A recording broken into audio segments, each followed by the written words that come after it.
Assalamualaikum warahmatullahi wabarakatuh. Perkenalkan, nama saya Umul Fauzia dengan NIM 202531144 kelas C. Di sini saya akan menjelaskan mengenai antibiotik, antiseptik, desinfektan, dan preservatif. Yang pertama, saya akan menjelaskan mengenai antibiotik. Apa sih itu antibiotik?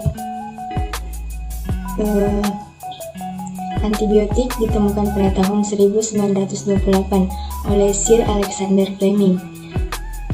Sejak ditemukannya antibiotik sebagai agen antimikroba, antibiotik dikenal telah menyelamatkan banyak nyawa, terutama pada penggunaannya selama Perang Dunia II.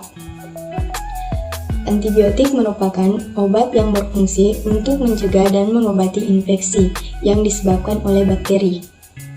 Antibiotik adalah zat kimia yang dihasilkan oleh mikroorganisme secara semi-sintesis yang mempunyai kemampuan untuk membunuh atau menghambat pertumbuhan mikroorganisme lain, terutama bakteri, karena memiliki sifat toksik. Mekanisme kerja antibiotik. Yang pertama itu antibiotik yang menghambat sintesis dinding sel.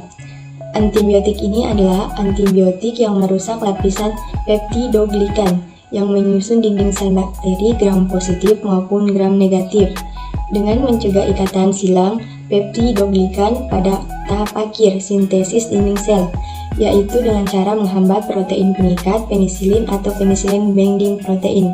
Contohnya penisilin, cefalosporin, dan vancomycin. Yang kedua, antibiotik yang merusak membran plasma. Antibiotik yang merubah membran plasma umumnya terdapat pada antibiotik golongan polipeptida yang bekerja dengan mengubah permeabilitas membran plasma sel bakteri. Kerusakan membran sel menyebabkan keluarnya berbagai komponen penting dari dalam sel mikroba, yaitu protein, asam nukleat, nukleotida, dan lain-lain. Contohnya yaitu nystatin, amfotericin B. Yang ketiga, antibiotik yang menghambat sintesis protein. Mekanisme dari antibiotik yang menghambat translokasi peptidil tRNA dari sintesis A ke situs P dengan menyebabkan kesalahan pembacaan mRNA yang mengakibatkan bakteri tidak mampu mengsintesis protein yang dibutuhkan oleh bakteri untuk pertumbuhannya.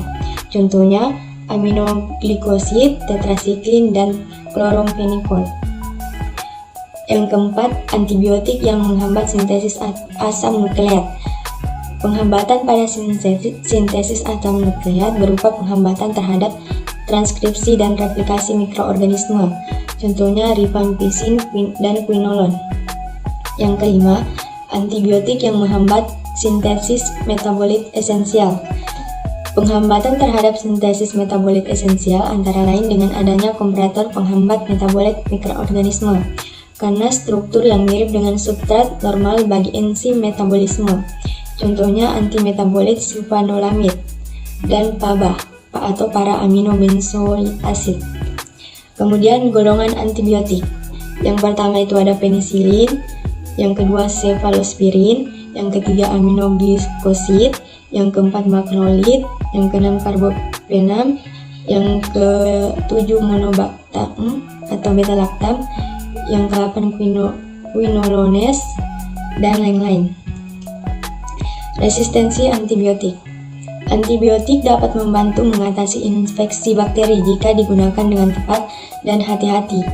Namun penggunaannya secara berlebihan terhadap antibiotik dapat menyebabkan resistensi bakteri, sebab bakteri dapat beradaptasi dari waktu ke waktu. Hal tersebut dapat menyebabkan bakteri berubah sehingga antibiotik tidak dapat lagi bekerja secara efektif pada bakteri. Maka dari itu, penggunaan antibiotik secara tepat perlu untuk diperhatikan. Baik, selanjutnya kita akan membahas mengenai antiseptik dan desinfektan. Antiseptik adalah senyawa kimia yang digunakan untuk membunuh atau menghambat pertumbuhan mikroorganisme pada jaringan yang hidup seperti pada permukaan kulit dan membran mukosa. Kemudian desinfektan. Desinfektan adalah bahan kimia yang dapat menghancurkan atau menghambat pertumbuhan mikroorganisme berbahaya sehingga mikroorganisme tersebut tidak dapat berkembang dan inaktif. Mekanisme kerja antiseptik. Mekanisme kerja antiseptik antara lain merusak lemak pada membran sel atau dengan cara menghambat salah satu kerja enzim pada bakteri yang berperan dalam biosintesis asam lemak. Kemudian mekanisme kerja desinfektan. Desinfektan bekerja dengan menghancurkan dinding sel, mikroba atau mengganggu metabolisme. Sifat-sifat antiseptik dan desinfektan. Bahan antiseptik dan desinfektan harus memiliki sifat-sifat sebagai berikut, yaitu stabilitas kimia, ekonomis, tidak berwarna, bakterisida, spektrum kerja yang lebih luas. Antiseptik juga harus aksi yang cepat dan aksi mematikan yang berkelanjutan, tidak menyebabkan iritasi pada jaringan ketika digunakan, non-alergi terhadap subjek, tidak ada toksisitas sistem, kemudian tetap aktif. Desinfektan juga harus non-korosif, mampu berpenetrasi dengan baik, kompatibel dengan senyawa organik lain seperti sabun. Jenis-jenis antiseptik.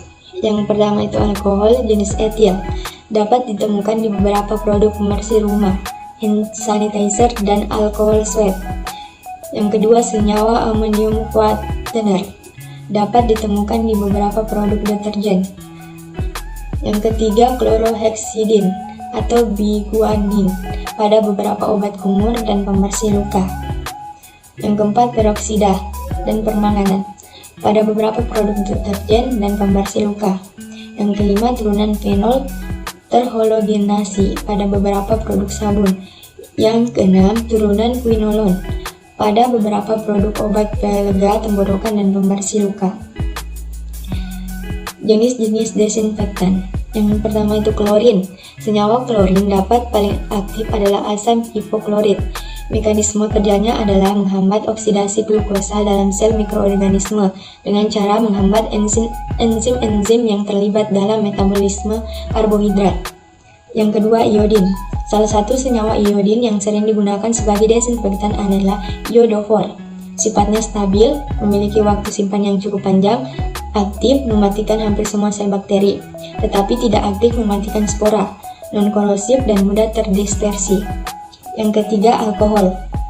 Umumnya digunakan etil alkohol dan isopropil alkohol dengan konsentrasi 60-90%. Tidak bersifat korosif terhadap logam, cepat menguap, dan dapat merusak bahan yang terbuat dari karet atau plastik. Yang keempat, amonium quaterner. Amonium quaterner dapat digunakan untuk mematikan bakteri gram positif, tetapi kurang efektif terhadap bakteri gram negatif. Yang kelima, formaldehida. Formaldehida merupakan desinfektan yang bersifat karsinogenik pada konsentrasi tinggi namun tidak korosif terhadap metal. Yang keenam, fenol. Fenol merupakan bahan antibakteri yang cukup kuat dalam konsentrasi 1-2% dalam air. Umumnya dikenal dengan lysol dan kreolin. Mekanisme senyawa ini adalah dengan penghancuran dinding sel dan presipitasi atau pengendapan protein sel dari mikroorganisme sehingga terjadi koagulasi dan kegagalan fungsi pada mikroorganisme tersebut. Kemudian bahan-bahan yang digunakan sebagai antiseptik dan desinfektan. Yang pertama itu alkohol dan turunannya, yang kedua fenol dan turunannya, yang ketiga aldehid, 4 bioganida, 5 halogen dan bahan pelepas halogen, yang keenam senyawa logam berat dan turunannya, yang ketujuh senyawa amonium quaterner, yang ke-8 anhida, yang ke-9 bisphenol, yang ke-10 peroksigen. Selanjutnya kita akan membahas mengenai preservatif atau pengawet. Zat pengawet adalah bahan yang ditambahkan dengan tujuan menghambat atau mencegah tumbuhnya mikroorganisme, sehingga tidak terjadi proses penguraian atau pembusukan. Pengawet adalah suatu teknik atau tindakan yang digunakan oleh manusia pada bahan pangan sedemikian rupa sehingga bahan tersebut tidak mudah rusak. Proses pengawet adalah upaya menghambat kerusakan pangan dari kerusakan yang disebabkan oleh mikroba pembusuk yang mungkin memproduksi racun atau toksin. Mekanisme kerja pengawet. Salah satu bahan pengawet yang banyak digunakan adalah asam benzoat. Asam benzoat lebih digunakan dalam bentuk garamnya karena kelarutannya lebih baik daripada bentuk asamnya. Mekanisme kerja asam benzoat yaitu garamnya berdasarkan pada permeabilitas membran sel mikroba terhadap molekul-molekul asam yang tidak terdisosiasi. Isi sel mikroba mempunyai pH yang selalu netral. Bila pH sitoplasma mikroba menjadi asam atau basa, maka akan terjadi gangguan pada organ-organ sel sehingga metabolisme terhambat dan akhirnya sel mati. Membran sel mikroba hanya permeabel terhadap molekul asam yang tidak terdisosiasi.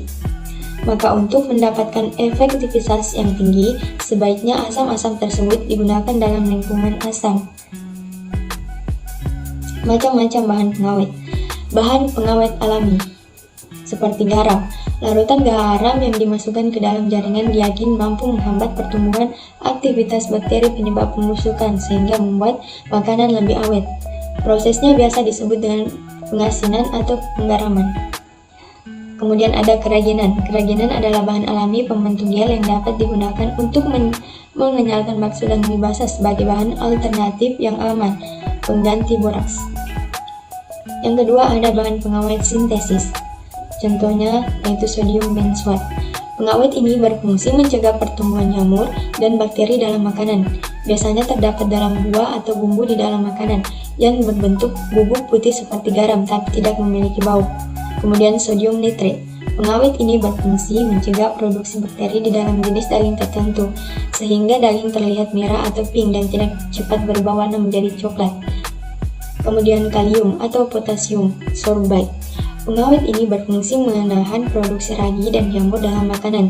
Biasanya digunakan dalam pembuatan roti, kue pie, keju, mayones, atau biasa juga digunakan dalam minuman. Kemudian ada natrium sorbate. Pengawet ini berfungsi menghentikan produksi bakteri, kapang, dan jamur, serta membantu menghilangkan rasa dan bau tidak enak dalam makanan. Kemudian yang terakhir, kalsium benzoat. Bahan pengawet ini dapat menghambat pertumbuhan bakteri penghasil toksin atau racun, bakteri spora, dan bakteri bukan pembusuk. Senyawa ini dapat mempengaruhi rasa bahan makanan atau minuman yang diberi benzoat, dapat memberikan kesan aroma fenol yaitu seperti aroma obat cair. Itulah tadi materi yang dapat saya sampaikan, lebih dan kurangnya mohon dimaafkan. Wassalamualaikum warahmatullahi wabarakatuh. Terima kasih.